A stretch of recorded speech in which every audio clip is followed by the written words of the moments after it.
Good morning, good afternoon, good evening, good whatever the time of the day it is where you are right now. This is Security Officer Reacts, and today we are going to do something completely different.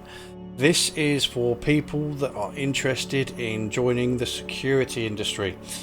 So if anybody out there is thinking that security is something that you've been thinking about for a while, something that you wanted to get into and you're just unsure and you're a bit confused about how the licensing works and the sort of jobs that you do and all that sort of thing, I'm going to try my best to cover as much of that here as possible. Security in a nutshell, it is a decent job, to put it that way. Like I say, I've been doing it most of my life. I've been doing it since 1997. And unlike jobs like retail, where it doesn't matter what kind of job you go to in retail, the job is usually always the same. It's always the same thing. The shop might be different, the layout might be different, the products might be different, but the general running of the store is usually always the same. And you'll probably find that other jobs as well, office jobs, sitting behind a desk, that sort of thing. You might be using different software or doing different tasks, but again, the job is usually the same. Now, how does this make it different in security? Simple, because security isn't just a one-trick pony. There's a whole different range of things that you can do in security. You can do retail security, you can do corporate security, dog handling security, door supervising security, close protection. You can do working for list X sites, doing government contracts, where you have to sign the Official Secrets Act.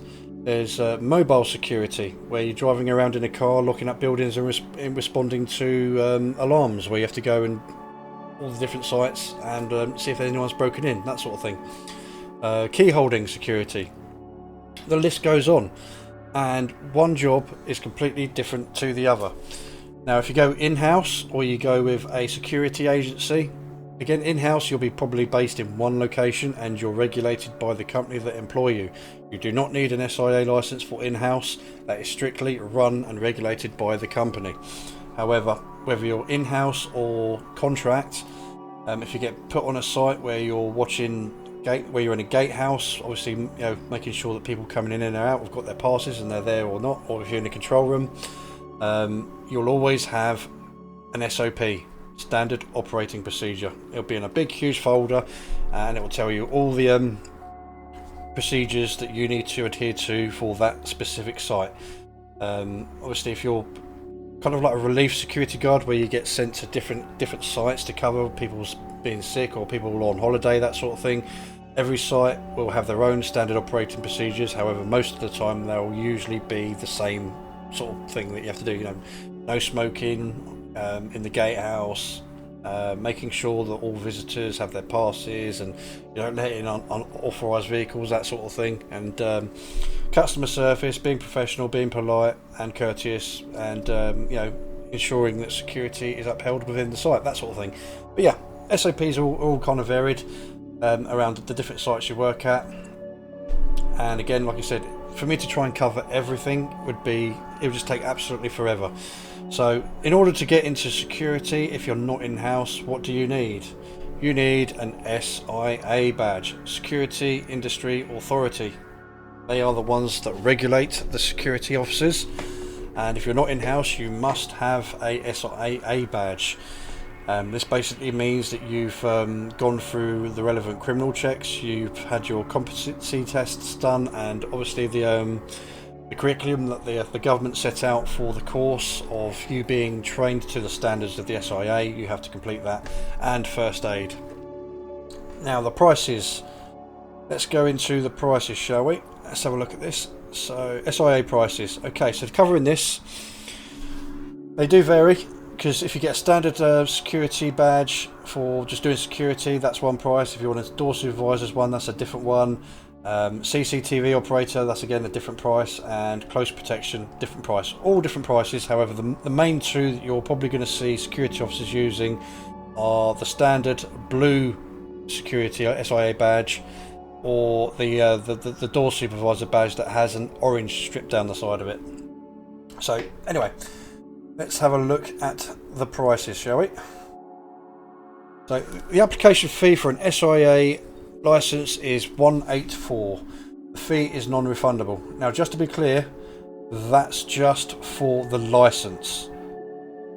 Okay, you will probably have to pay additional for the course to get the license. However, if you just go into Google and do a search for SIA courses, that sort of thing, you'll probably find that they'll kind of bundle it all together so that you're paying for the course and the license. If you're lucky enough, you'll also find that there are some securities, not many, but there are some security companies that have their own in-house trainers that cover it all for you. Just to add, that I found that if you do not have an SIA badge, it will probably be a lot harder to get into the industry, because a lot of security companies, especially contract security companies, they kind of require you to already have one, and if you don't, a lot of them are reluctant to pay out, simply because there are some people that take the mick. They'll go in, they'll get the course, they'll do the course, they'll get the badge, and then they'll immediately leave and go somewhere else, and a lot of companies have stamped down on that. But yeah, so the license is £184. The fee is non-refundable. The process: complete the SIA course. Now, what is the SIA course? What happens? So you paid your fee, or if you've already got a badge and your license is expiring after its 3 years, you need to get it renewed. Again, this is all down to the company that you work for. Some of them will pay it for you because they already know that you've worked with them for the year and you're not just going to dump them and leave. However, what they'll probably do is take a percentage of the wages out of your, the fee out of your wages every few months until it's paid off. Very rare will you ever find a security company that will pay for you and not ask you for the money back. But again, it's a lot better if they're just kind of taking a small wedge out of your wages each month to pay it off. So you go for the course, you'll turn up at the course, there'll be a whole load of other people there. Some of them might be renewing their badge, some of them might be the first time there. You'll go in, and what they'll do is they'll give you a numeracy and literacy test. This is basically a very, very simple test that you'll have to do to show that you're competent in reading, writing and understanding basic mathematics. So again, it's not like you're going to be doing your A levels or anything like that. It's actually a case of what word finishes this sentence, and have like there or there, all spelt differently. You know what I mean. And obviously you have to kind of like highlight the one that goes in there. And what's 5 plus 5 times 2? Again, not Einstein's theory of relativity written up on a blackboard. It's literally basic mathematics, just to show that you're competent in reading, writing and maths. This is also in a way to kind of cut out a lot of people that do not know English. People that can't understand English, can't write in English, cannot communicate with them. The SIA are reluctant to hire these people. Again, it's got nothing to do with being racist or anything like that. It's the fact is that if you can't communicate with anyone, you can't write anything down, how are you supposed to do your job effectively? If you're put on a gate where you've got visitors coming in and they're coming in and trying to talk to you and you can't understand a word they're saying, you're not an effective security officer, are you? You just can't do your job. So that's pretty much what that's based on. So yeah, you'll do your literacy test. 9 times out of 10 everyone passes it. I've been on a couple of courses now where you'll get that one person that doesn't know, can't fill it out, and unfortunately they will get asked to leave. Now, will they probably go off and buy a dodgy SIA badge from somebody else? Probably. But again, if they're ever caught with it, they are facing an unlimited fine and 6 months in prison. Whether that is enforced, we don't know. It probably is, but you don't want to take the chance. Okay, so you'll fill out all the you'll do your numeracy test, and then you will have to create an account on the SIA website. If you've already got one done, you won't have to do that when you're renewing it. It's basically just so that they've got a way to communicate with you to say whether you passed, whether you failed, or to let you know that your badge is coming up for renewal, that sort of thing. Complete the application form. Again, obviously applying for the license. Yep, you'll have to do that. Upload the required documents. So again, when you go to the SIA course to get your badge, you will need to take a passport photograph with you. because again, once you pass the course and they forward your details onto the SIA to get your badge made, they need a photograph of you. So again, you will be told about this when you're applying. They'll send you an email listing all the things you'll need to bring, like 2 forms of ID, utility bill, all that sort of thing, just to prove that you are who you say you are. You've got the right to work in the UK, and also when you get your badge made, that you've got a photograph. Decent passport photograph, no silly photographs, no posing, no selfies, no duck face. It's all kind of, you know, a proper passport photograph. You'll be surprised how many people don't turn up with it on the SAE course and then act surprised when they're like, well, we can't process you, you need to go home. It's like, seriously, if you can't read simple instructions before you turn up, then that's all on you. You're accountable for your own actions. Again, once you've uploaded the relevant documents, you pay the fee. Again, if you're working for a company that covers the fee for you, they'll already have done that when you turn up. Complete the criminal record check. Now, again, if you're interested in joining the security industry and you have or have had a criminal record, you might not need to worry about it at all, because in the UK we have a system where if you've committed an offence when you were young, or it's not considered a serious offence, after a while your offence will become spent. Now, what does spent mean? Spent means that if you've committed an offence and you've either gone to prison, you've had to pay a fine, or you've had to do whatever the court says you need to do, it depends on the length of the sentence imposed, your age, and a lot of other variables. But after a few years, your sentence will basically become spent. That basically means you're no longer required to announce it on application forms, insurance if requested, and things like that.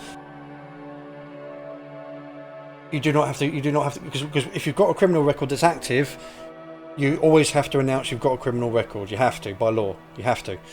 And if the company decides they don't want to hire you, they'll obviously send you the email saying you were not successful in this application, blah de blah de blah. They won't say that it's because you've got a criminal record. They'll just, you'll either not hear from them at all, or they'll just say that you weren't successful. If your conviction is spent, you don't need to worry. So how does the spent conviction work? Right, so we have here, calculate when your convictions are spent and no longer needed to be disclosed with our easy to use tool. Use this calculator to find answers to frequently asked questions. People ask, how long until my conviction is spent? This is an AI overview, but it's generally pretty accurate. The length of time it takes for a conviction to become spent depends on the sentence length and the type of offence. Prison sentences, less than 12 months after the sentence ends. So again, if you get sentenced for 12 months, you do 6 inside, then you get released on tag. Obviously you have to go to probation, and obviously when the full sentence ends, the tag comes off. A year after that, your conviction has been spent, providing you do not commit any further offences. We get a lot of second chances in this country. If this was in America, where you'd stolen something at 16 years old, for instance, you got arrested by the police, and they fined you, or they locked you up for the week or whatever, that sentence is on your record for life. And out in America, they are brutal. As far as they're concerned, if you stole a bag of sweets at 16, you are a sex offender. You are nasty. We do not want the likes of you working for us because you are a criminal. Yeah, very counterproductive in society, really, isn't it? Because if you can't work, you can't earn money, you can't pay your bills, you can't put food on your table, what other choices do you have? I know, I need money, no one's going to hire me, I'll go back to crime again. There's no rehabilitation in that at all, is there? Whereas over here, if you do a crime and you make a mistake and you screw up, you do get a second chance, providing you learn from your lesson. Your sentence gets wiped out, not completely wiped out, it will still show up on a DBS check, like an enhanced DBS check. However, if it's shown as spent, it will be usually disregarded, providing that, say for instance, if you're trying to get a job in a school and you have been convicted of a sex offence, there's probably a chance that you'll probably end up on the sex offenders registry. You're going to fail. Well, 100% you're going to fail. And again, trying to get a job in security, if there's anything to do with kids, sex offences of any kind like that, I don't know how it works for those sort of crimes being spent, or if you come off of the registry. Again, every case is different, I don't know, but that one is going to be a very difficult one to get into the security industry, because you're more than likely going to be working with vulnerable people, and they don't like that. But again, being conviction spent, you get a second chance. We have that luxury in this country, and it's designed for people that learn their lesson. They want to be rehabilitated. We have that thing. So moving on, 12 months to 4 years. 4 years after the sentence ends, 4 years is when the conviction is spent. Longer than 4 years. 7 years after the sentence ends, unless the offence is serious. Because again, the longer the sentence you'll be handed down means that the more serious crime that you're committed of. And again, like I said, if it's a serious offence and you can't get it spent because of the seriousness of the offence, you're probably not going to get an SIA licence. Simple as that. Other convictions. Community orders and suspended sentences have shorter rehabilitation periods due to the Police, Crime, Sentencing and Courts PCSE Act 2023. Convictions for minor motoring offences may need to be disclosed for longer than community orders. Again, that could mean serious offences like driving without a licence, drink driving, causing death by dangerous driving, that sort of thing. They carry serious consequences. But again, speeding, nobody's going to turn their nose up at you for speeding. You know, providing that you haven't ended up losing your licence for it. Factors affecting spent convictions. Again, this is down to the nature of the crime. You're not likely to get your convictions spent if there are victims involved and it's of a serious nature. So again, possibly domestic abuse, sexual offences. I think again, if you steal a chocolate bar, you probably get a slap on the wrist. If you steal a BMW and you've got an entire garage full of stolen BMWs, all of that stuff tallies up, and you're looking at a serious sentence for things like that. So again, it all depends on the seriousness of the crime and whether the offender has maintained a clean record since the original crime. You can unclock disclosure calculator to determine when your criminal record becomes spent.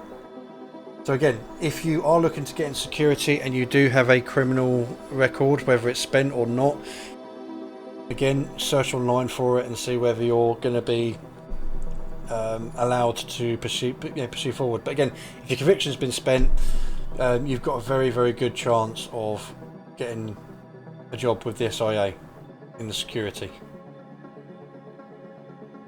Okay, and again, obviously, always go onto the SIA website and click on all these different things and check through all this, so that again you can see whether you're applicable or not. Again, your address history. You need to provide details of all the addresses you have lived at during the last 5 years. I mentioned that earlier, utility bills and things like that. It's just to make sure that you are legally allowed to be in the UK and you're legally allowed to work in the UK. Again, you have to be over 18 years old. And qualifications. You must have the right license linked qualification before you can apply. So again, if you have the blue standard security SIA license, you cannot do door work. However, if you've done the basic security course and the door supervising course, you can do standard security with a door supervisor badge. You'll probably find that you'll see a lot of security officers doing standard gatehouse jobs or control room jobs, customer facing security jobs, and they've got the security SIA badge with the orange strip on it, and it says door supervisor, and you may be looking at it thinking, that says door supervisor, why is a bouncer doing a security job? It's because again, they can do both jobs, whereas a standard security officer with the blue strip, they cannot do door supervisor work. So the following types of license: security guarding, door supervision, close protection, public space surveillance, CCTV, cash and valuables in transit, vehicle immobiliser. I do believe that the vehicle immobilisers are only in Northern Ireland now. They outlawed people, security, doing clamping in the UK because they literally took the piss, and they just saw it as a cash cow. People were literally clamping innocent people for literally pulling up because they had a puncture or they were lost and they just needed to stop to phone somebody up, and they were just like literally pull out in a van, block them in, clamp them, and then ask for 400 quid. And they destroyed their own industry. I do know that when they used to have them, that the SIA requirements for the vehicle immobilisers were they had to renew them every single year. However, with standard security, it's every 3 years. But yeah, they're only allowed in Northern Ireland now, so that's down to Northern Ireland to regulate. If again they feel that people are taking the mick with it, they can completely outlaw them, and that's it, done. Close protection, that is basically bodyguard work, that sort of thing. Yeah, following around rich people's kids because they've had death threats, looking after celebrities, that sort of thing. That is usually a job that you can't normally walk into unless you know somebody that owns the company that's doing close protection. They usually ask that you've got an extensive military or police career before you. So again, you've got time in the police, time in the military. Again, just going forward and getting yourself a close protection SIA badge, that will not give you a job. It is a very hard industry to get into, and most people that get into it already know the people that own the company. And that is one of the positions where you do not have to have your SIA badge on display, is the close protection one. That you don't have to have it on display like you do with normal security and door supervisors. CCTV is exactly what you think it is. When you're walking around your town centre, you'll see all those cameras everywhere. You'll find that there's usually a team of people that are in a control room somewhere that are watching hundreds of cameras all at once. They've been highly trained to spot pickpockets, following people around, knowing how to change from this camera to kind of keep somebody in view because they think they might be going to be causing criminal damage, they might be part of a fight.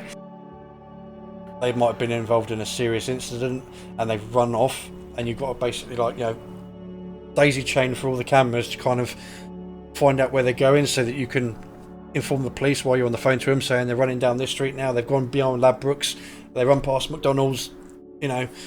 CCTV. It is exactly what it sounds like. That's what that is. Criminal record. We've already covered this one. Again, if you live outside the UK or you have spent 6 continuous months or more outside the UK, or in the last 5 years, you need to provide evidence of overseas criminal record checks. Again, same for if you're not from a different country, you need to pass your criminal record checks. I've already kind of covered that one. Again, that's down to whether it's spent, the severity of the crime, how long ago it happened, how old you are at the time, all that sort of thing. Not going to go over that all over again. Right to work in the UK, we've already kind of touched on this. Most cases you have the right to work in the UK, get a frontline or non-frontline licence. Mental health. When you apply for an SIA licence, we ask if you have been compulsorily detained or subject to any compulsory measures such as a community treatment order under the Mental Health Act in the last 5 years. Again, you've got to be in sound mind.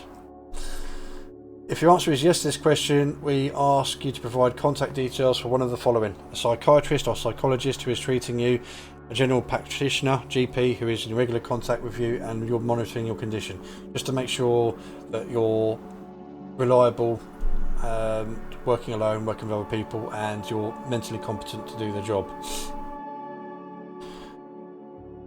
Okay, other information we look at. We also look at other information we hold about you. This might be information given to us by the organisations we work with, such as the police, HM Revenue and Customs, other regulators, local authorities and private security companies.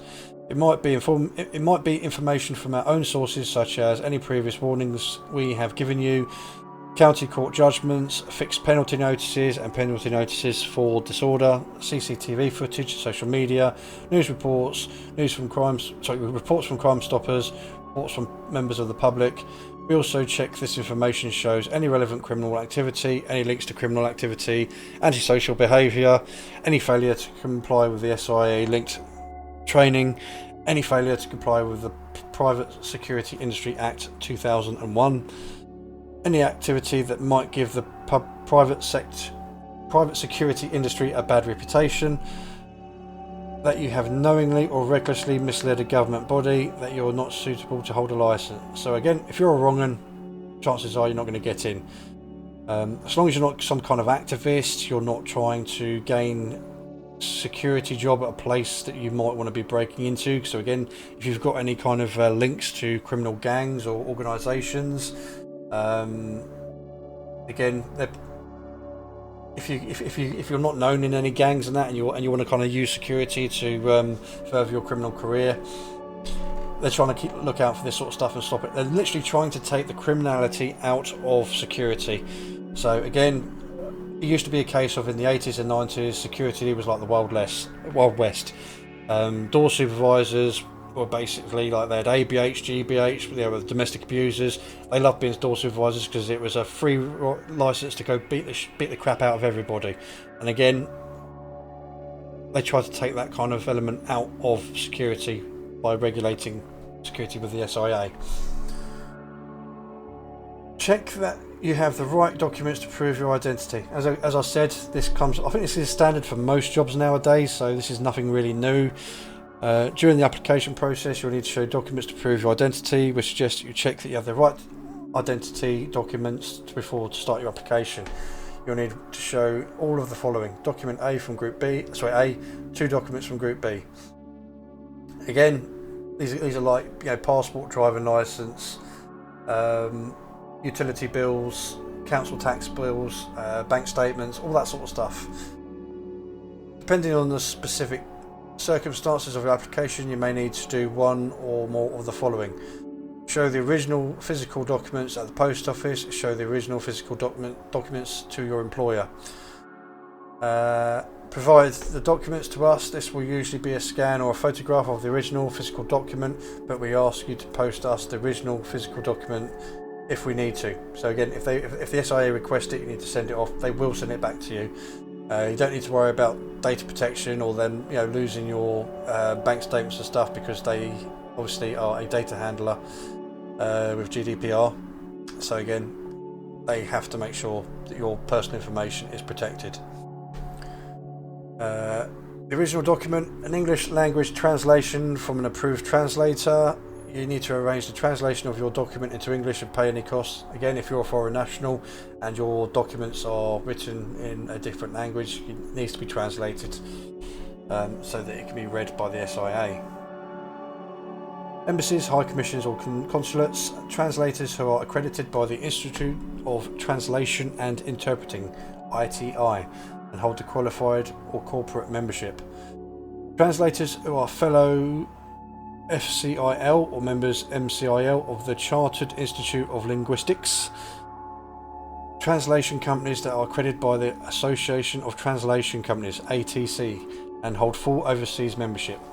Again, only important if you're a foreign national or you've been out of the country for a certain amount of time and it's a non-English speaking country. We accept, like I say, Group A documents. So obviously this is going back to one document from Group A.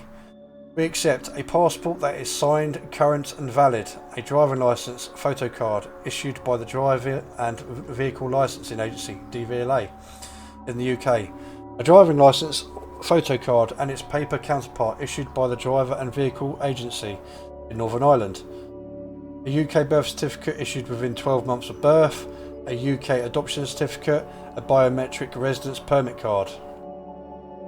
Group B. So again, in Group B you needed two. Where is it gone? Where is it gone? I've lost it. Two documents from Group B. So each of the documents must show your current address. Unless we say otherwise, we will not accept two of the same type of document. For example, we will not accept two council tax statements. We only accept one council's tax statement and one document of a different type. We cannot accept photocopies or documents printed from the internet, such as an online bank statement you have printed out. Bank or building society statements printed in your local branch, even if they have been dated and stamped by the bank staff. These are things you cannot accept. Documents or images downloaded from the internet and sent to us as digital files. Things they do accept. A bank or building society statement from the last 3 months. We will accept two statements, but only if they are from different banks or building societies. So if you've got a joint account at Barclays and a personal account from NatWest, that will work fine because they're two different banks issuing two different statements. A utility bill from the last 3 months. We accept gas, electric, telephone, landline, water, satellite TV, cable bills, not TV bills, but not mobile phone bills. Again, this one's starting to get a little bit more difficult. A lot of people are probably noticing that nowadays most of your bills aren't sent to you on paper because we've got to save the earth, save the trees. So a lot of bills nowadays usually come in digital form. Again, it will be down to you to phone up your utility bill company and say that you need a physical copy sent out to you, because it needs to be verified for a job application or SIA application. Again, that'll probably be down to them to decide whether they still do that or not, but obviously if you're requesting it, it's not hard to do. A lot of them do get a little bit cheeky and say that you need to pay a fee because they have to get off their backside, walk over to the photocopier or printer and print something out and send it to you. So I'd say it's like an admin fee or something. Whoop-de-doo, you ask them to do their job and now you've got to pay them for it. But yeah, again, unfortunately this is what we've got to do because nowadays it's getting harder and harder to get utility bills in physical format. A mortgage statement from the last 12 months, council tax statement for the last 12 months, a letter for the last 3 months from any of the following: HM Revenue and Customs. Again, go to the HM website and put in your national insurance details and they can send you one out. I've had to do that enough times. It's pretty simple to do and it's accepted for this sort of thing and it's a recognised piece of identification. A job centre plus or other employment service, a local authority. A P45 or P60 tax statement from the last 12 months. Paper version of a current UK driving licence, not the paper counterpart to a photo card. A driving licence photo card issued by the DVA in Northern Ireland, not the paper counterpart. A pension endowment or ISA statement from the last 12 months. A valid UK firearms licence with photo. Again, if you've got it, that's what you need. I already mentioned this earlier. You need a photograph of yourself. So, again, when you pass your SIA course, you send your photograph off, and it gets attached to your badge. We ask that you provide identity documents to us. If we ask you to provide identity documents to us, we will usually ask you to upload documents of your SIA online account as a scan or photograph, although we can ask you for the physical document if we need to. If we ask you to post a physical document to us, we will return it to you as soon as possible, as I mentioned earlier. Check you can afford the licence fee. If you are applying for a licence yourself, it costs $184 to apply for one licence. All licences for the last 3 years, except for a vehicle immobiliser licence, which lasts 1 year. I mentioned that earlier. But again, that's only applicable to Northern Ireland now because they're banned in the UK because they weren't responsible and they absolutely abused they abused their job to make money. You may need to apply for more than one licence. If so, we will apply a discount of 50% to the additional licences. This means that the first licence will cost $184. Each licence after that will cost $92. Again, if you want to go for your security licence and then you want to extend it to a door supervisor licence, that will be cheaper. And after that point, you'll only ever need to use your door supervisor licence because, like I said, it covers both positions. Because you get some people that work security jobs in the day and then they work door supervisor jobs in the evening. God knows when they sleep, but some people do that. But they will always wear the the door supervisor license with the orange strip for both jobs. We apply the discount for additional licenses in different sectors. We do not apply the discount if you're renewing a license for the same sector. If you already hold a license and you apply for another one in a different sector, both of the following conditions must be met for us to apply the discount. You paid the full fee of £184 for your existing license. Your existing license must have more than 4 months left to run. This is important.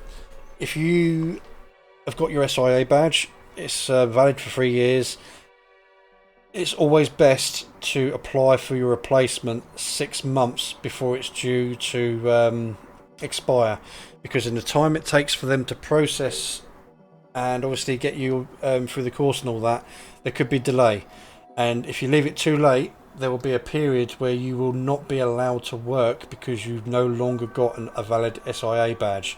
And the last thing you want is being out of work for 2 months because you left it too long to renew your license.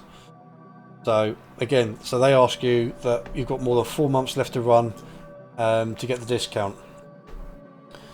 The discount does not apply to a vehicle immobiliser licence, which always costs £184.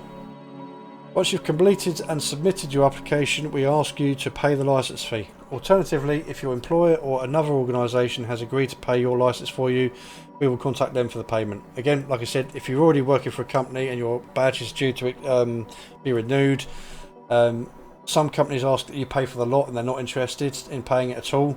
At the end of the day, if you do a good job, you've been loyal to them for the last 3 years, there's nothing stopping them from saying, you know what, we'll cover it. You know, but we expect you to pay it back over 3 months by obviously taking it out of your wages. But again, if you can afford it, there's nothing stopping you from doing it. You know, if you don't want to, if you can't afford it, again, it's down to you to speak to your manager and see what your options are. We must receive full payment of the license fee before we process your application. We will not accept payment in instalments after we have decided whether to give you your license or not.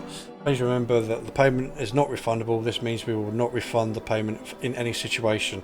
For example, we will not give your money back if we need to cancel your application because you gave us wrong information. So again, make sure that you fill out the forms correctly, concisely, and don't lie about anything. You know, again, apply for a license yourself. You can apply for the SIA license yourself, or your employer may agree to apply for you.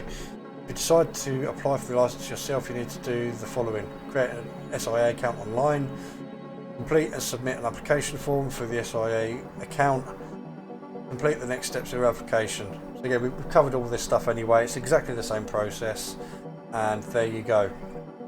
Now, like I said, if you are lucky to find an employer that's willing to train you or put you through the course, that's great. However, you will probably find that if you don't have a license, most security companies won't touch you. It's just the way it is. They just don't want to risk paying out for you and finding out that you don't pass the course. If you don't pass the course, they've just wasted a load of money on you, and yeah, it's the way it is. Personally, for myself, I can recommend if you want to get into the industry and you don't want to pay for the security license yourself. Oh, it's getting a bit dark in here. There is an option. There is a company called TSS, that is Total Security Services. They are the security company that they have the contract for Tesco's, Waitrose or Morrison's. They don't do anything else as far as I can remember. That's all they do, is they do retail. And any security guard that you see in Tesco's, they work for TSS. Now, the reason why I'm bringing them up is, again, if you don't have a badge, you're struggling to get into the industry, TSS, they do the course. They do the SIA course. They will take you without an SIA badge.